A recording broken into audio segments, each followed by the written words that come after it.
దైవ సేవకులను ప్రేమించే దాంట్లో 20 సంవత్సరాల్లో మొట్టమొదటిగా ఇదే మొదటిసారి చూడు.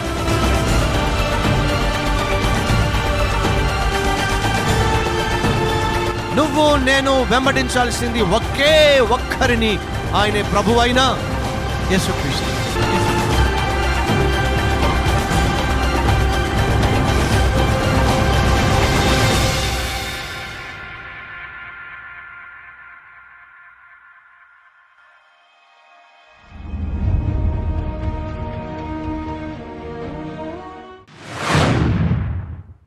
డైరెక్ట్గా బాణాలతో కూర్చున్నట్టుగా ఆయన వాక్యం ఉంది. ఇంతవరకు ఎటువంటి మీటింగ్స్ జరగలేదు. మంచి వాక్యం చెప్పినారు. ఎంత ఉద్యోగంగా ఉందంటే ఎక్స్పెక్ట్ చేయనంతటువంటి ఆనందం కలిగింది మాకు.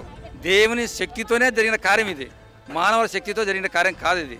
ఆయన ఈ ఆధునిక రావడం బట్టి ఆధునంలో ఎంతో మంది ఎంతగానో అద్భుతంగా రక్షింపబడ్డారు, మానసికమైన ఆనందం పొందారు. నేను ఆత్మీయంగా బలపడేదే కాక నా ఇంటి వాళ్ళు కూడా, ముఖ్యంగా నా పిల్లలు ఆత్మీయంగా బలపడడానికి ఈ మీటింగ్లు నాకు ఎంతో సహాయపడినాయి. నేను చాలా సంతోషంగా ఉన్నాను. నేను పాపం గురించి దేవుడు మాకు సరైన మాటలు అందించాడు. ఇంతనా పూర్తి మారిపోయినాం. ఈరోజు మీద వచ్చేటప్పుడు చాలా నాలో బుగులు ఆవేదనతో వచ్చాను. ఎప్పుడైతే ఇక్కడ వచ్చి కూర్చున్నానో అన్న ముఖము చూసి వాక్యం నేను చెంది నాలో ఉండి అన్నీ మారిపోయినాను. ఇక నుండి ఏ పాపము కానీ ఎవరి మీద అబద్ధాలు కానీ మోసాలు కానీ చేయకూడదని తీర్మానం తీసుకున్నాను. ఇంతకుముందు ఏదో అన్ని కావాలని ఆశపడేవాడిని. ఇప్పుడు ఉన్నదాంతో దేవుడిచ్చిన దాంతో తృప్తిగా జీవించాలనుకుంటున్నాను.